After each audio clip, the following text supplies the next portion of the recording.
You are listening to the 90 Days Later podcast with Anna Charles, episode 127. Welcome to the 90 Days Later podcast, where I show you how life with less alcohol is more fun than you think. I work with high achievers who struggle to drink a glass of wine without it turning into 2 bottles. I'm the one they call when they want to take it or leave it.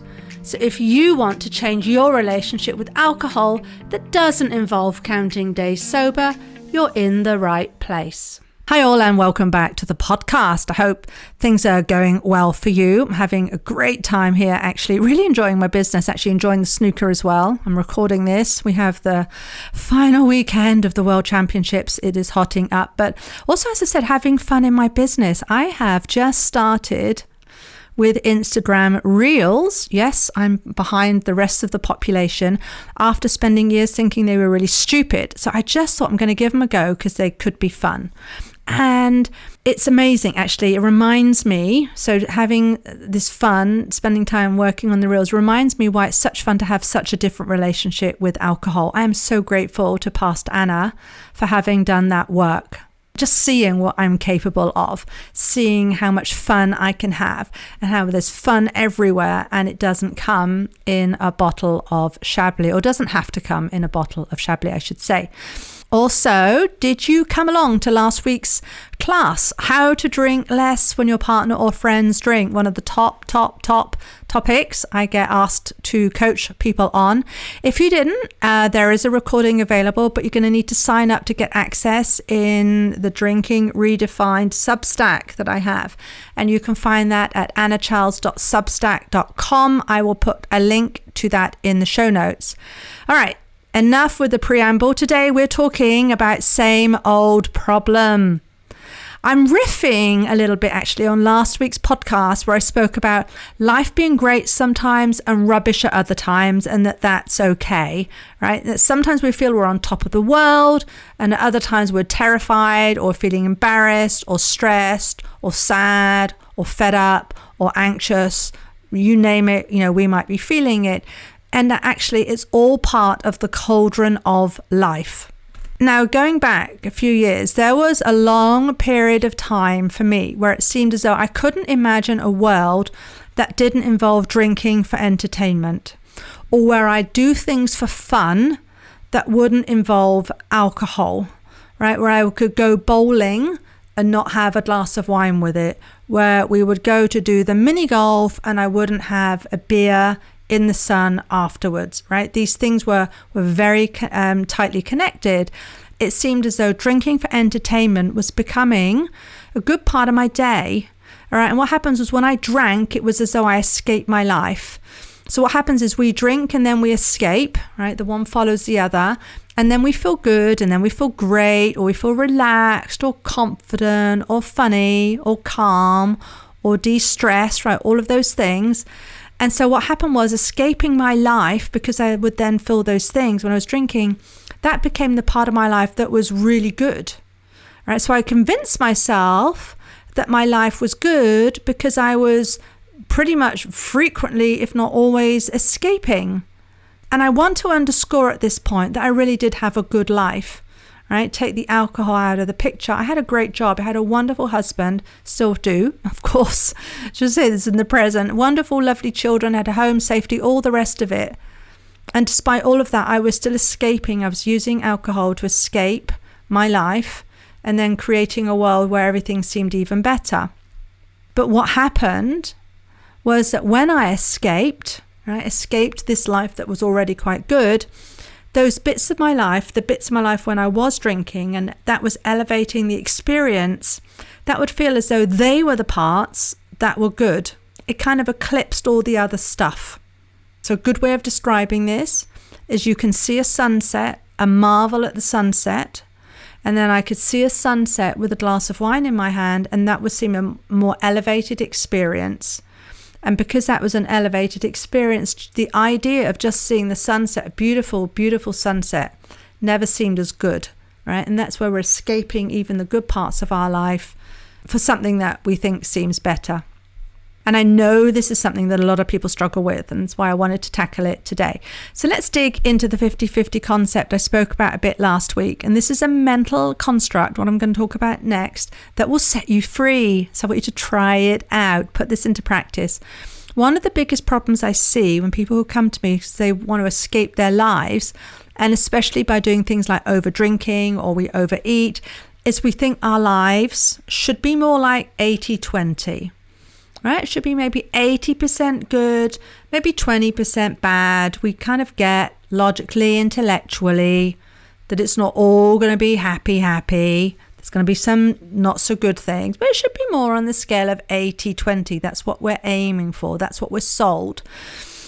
And so when it's more 50-50, we don't like that and we think something's gone wrong. So we try to compensate for that and we try to tip the scales into the balance of it being 80-20. This can seem very sneaky, I would say. We think things like, well, I'll just treat myself to this lovely chilled glass of Chablis. Look at the language there.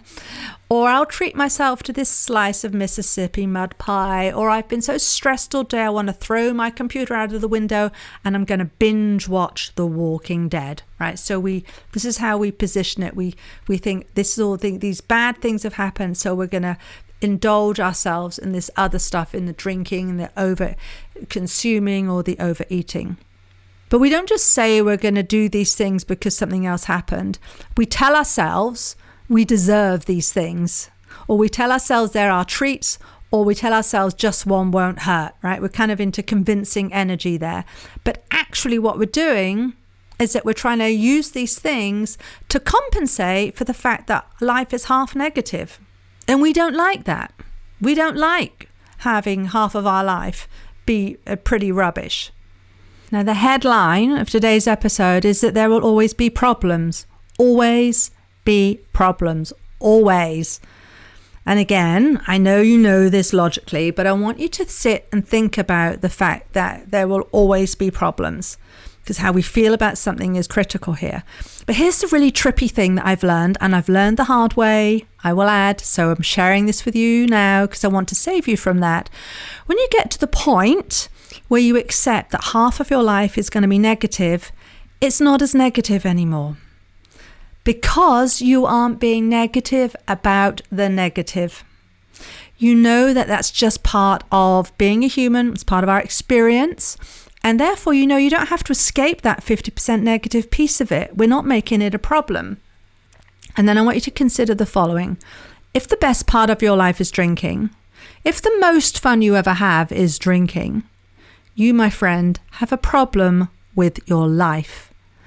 Unless, of course, you are committed to drinking as a lifestyle, of course. But if you're listening to this, and I'm guessing that isn't what you want, so how are you going to have a great life? That's what the question becomes. Now, you could argue and say, well, I'm just going to drink a lot, right? You could say that. Just like other people might say, I'm going to do lots of heroin. That's just what I'm going to do. That's what I think makes my life great, and that's what I'm going to do. These are certainly options. I'm not telling you they are not options. I'm not telling you it's not an option to drink, 3 bottles of white wine a night. If that's what you think makes it fun, that's an option. In fact, I love that we have options for humans, right? That we have the ability to take decisions for ourselves. I mean, really, why not just sit around and drink all day? Let's just go there with that thought. Let's pretend in your mind that you're having a good life. I mean, that is an option. Why bother with the actual real life thing where it's not perfect all the time, where it's 50% rubbish? I mean, really, what's the point of that? I mean, that is the question. That's the question that only you can answer. And I want you to go there, because then you will find that there are answers where you are not therefore fighting yourself. If you allow yourself to consider that you could just sit around and drink all day, and if that isn't what you want, which it probably isn't, if you're listening to me, then to use that to say, so what do I want to have? Now, you might say one of the reasons, Anna, why I'm not going to just sit around drinking all day is that there are the net negative consequences that makes it so that that's not really a sustainable lifestyle. I mean, I need to go out and to work and earn a living and so on. But really, really, again, think about it. That's often not enough, right? We say, oh, I hate all these hangovers. I'm worried about my health. I don't sleep so well, and on and on and on. And still we drink. Why do we carry on drinking if we have all of these negative consequences? Because again, we are trying to bump up the 50-50 to an 80-20 life experience. So now the question becomes, if our lives are 50-50, if they are meant to be 50-50, because that's a human experience, and if that means that the pleasure we experience in our lives is a less stimulating experience for us than alcohol gives, then how do we make that life worth it and enjoyable enough so that we're not constantly going back to the drink, right? How do we make our lives better? How do we constantly stop pretending that everything's better than it is? Because again, every time we're drinking and we think that's what makes it great, we are escaping. Only you can answer that question. But here's how I answered it for myself. And it was back to what I was saying earlier. It's the concept I call there will always be problems. Because we think when I stop drinking, that's what we think. I thought this for the longest time. When I stop drinking, then my life is going to be better. Right? It's going to be more 80-20. I might not have thought in those percentages, but I thought, the bad thing is we often talk about this is the last thing, right, for me to tackle. So it's going to get better. So then we expect maybe an 80-20. Even a 70-30 split, it's going to get better. And then we think, because I'm not drinking so much, I'm going to be making more money, I'm going to have better relationships, I'm going to put in a better work performance, I'll have more time to do my hobbies, I'm going to start a side hustle. But it's not like that. Yes, so much in your life is going to be better. All of those things could be true, right? You're going to be more present with your wife, with your husband, because you won't be operating in a hazy fog. You're going to remember stuff because you won't be operating at arm's length. You're going to for sure get better sleep. Yes, you are going to perform better at work. All those things, you are going to get all of those positives. But life is still going to be 50-50. It's just that you're going to have a whole new set of problems, not the same old ones. Reminds me very clearly when I got a promotion at work many years ago, when I was still the early part of my career. I was being interviewed. I was the internal candidate, and that's tough. Anyone out there who's been in that position, because you know your boss and the company, they know you warts and all. You can't kind of sell yourself like an external candidate can. You can't kind of big yourself up a little bit. And I remember the person interviewing me saying he was going to go with me, was going to give me the benefit of the doubt. Whoa. But he wanted to back me, right? He had made that decision. And I remember him saying that he knew I could do this. That's why he was going with me. And that, yes, I was going to face problems, but their problems would be more interesting ones. And that really stuck with me, right? The thought that there's still going to be problems, but they're going to be more interesting problems. So in many ways, he was saying they're going to be preferable problems. That might be a way of thinking about it. You get preferable problems. And he was so right. So for instance, a previous problem in my previous job might have been, and I worked in localization, I was the department manager before, so I worked with all the translators. It might have been, well, we're going to get the translated documentation back on time from the external vendors, right? That was because I had to get the stuff in so that we were ready to ship it to our customers. In my new role as the director of worldwide localization, I was helping to make decisions about which languages we were going to localize into and how I was going to balance resources across all the 15 languages when budgets were cut mid-project, right? As they often were. I had problems, and for sure, actually, they were bigger problems, but it was so much more fun, but there were still problems. Right? Just different problems. So that's my message in today's podcast. And this is really why I think it's worth being so willing to do the work, to create a life where you aren't escaping with alcohol. Beyond the physical benefits. Again, you get the physical benefits, they come, the normal ones we read about, I spoke about earlier, but really the benefit is that you will feel like you are moving on in your life. You will know you can sustain a lifestyle where you're not constantly having to deal with the exact same problem. That's what makes life dull and boring, right? It makes us want to drink. If we think I'm going to struggle again tonight to only have the one glass of wine, that is so boring. And then we think we're not going to be able to do it. And then that makes us want to drink. And that's what happened to me. Constantly dealing with feeling terrible, constantly not wanting to do anything unless there was alcohol involved, constantly thinking about when's the next drink going to come, right? That problem, I just kept recycling. It was my daily problem. I'd much rather have new problems and new adventures, because guess what? Our brains like novelty too, even though it's dangerous and scary.